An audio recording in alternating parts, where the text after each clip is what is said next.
Here's where we need to have a serious conversation about the risks of taking NAD plus enhancement too far.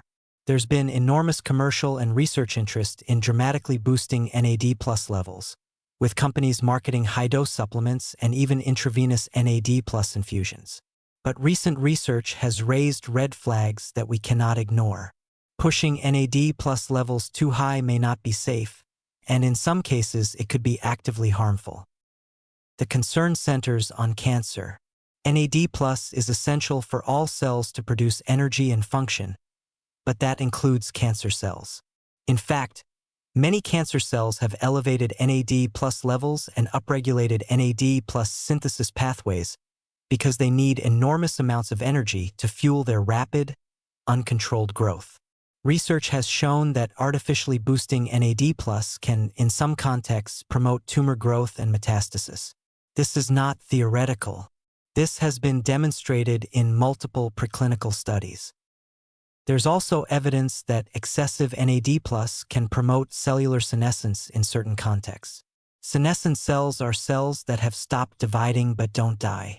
They accumulate with age and secrete inflammatory factors that damage surrounding tissues. While some NAD plus is needed for healthy cellular function, too much NAD plus in the wrong context may push cells into this problematic senescent state. The relationship is complex and context-dependent, but it's clear that more NAD plus is not universally better. Another concern relates to immune function. Some research suggests that very high NAD plus levels might suppress certain immune responses, potentially impairing the body's ability to fight infections or eliminate abnormal cells.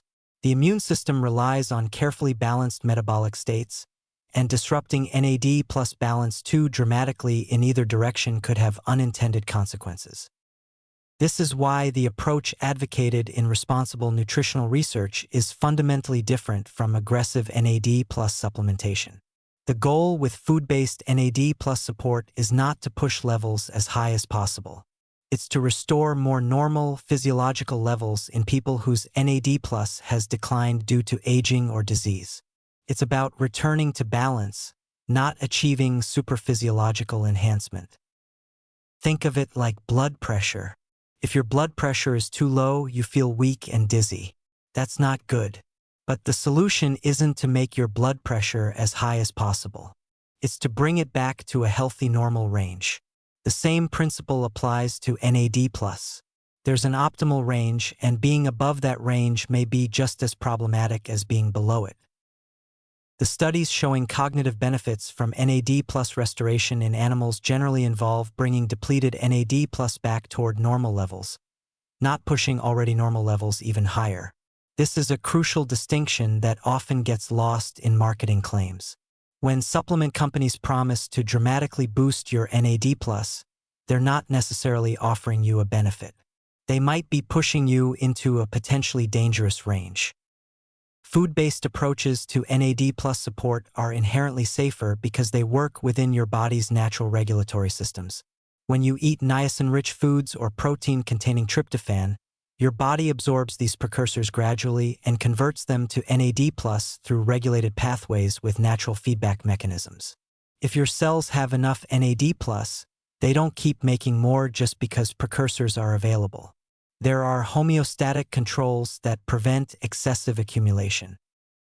High-dose supplements, on the other hand, can overwhelm these regulatory mechanisms, flooding cells with NAD+ precursors and potentially driving levels higher than is healthy. This is especially concerning with newer supplements like nicotinamide mononucleotide or nicotinamide riboside, which can raise NAD+ more dramatically than traditional niacin supplements. The message here is one of caution and humility. We don't fully understand all the roles NAD+ plays in health and disease. We don't know what the optimal levels are for different tissues and different ages. We don't know all the potential long-term consequences of artificially maintaining high NAD+ levels for years or decades. Until we have this knowledge, the prudent approach is supporting NAD+ through nutrition in ways that work with your body's wisdom rather than trying to override it with pharmacological interventions.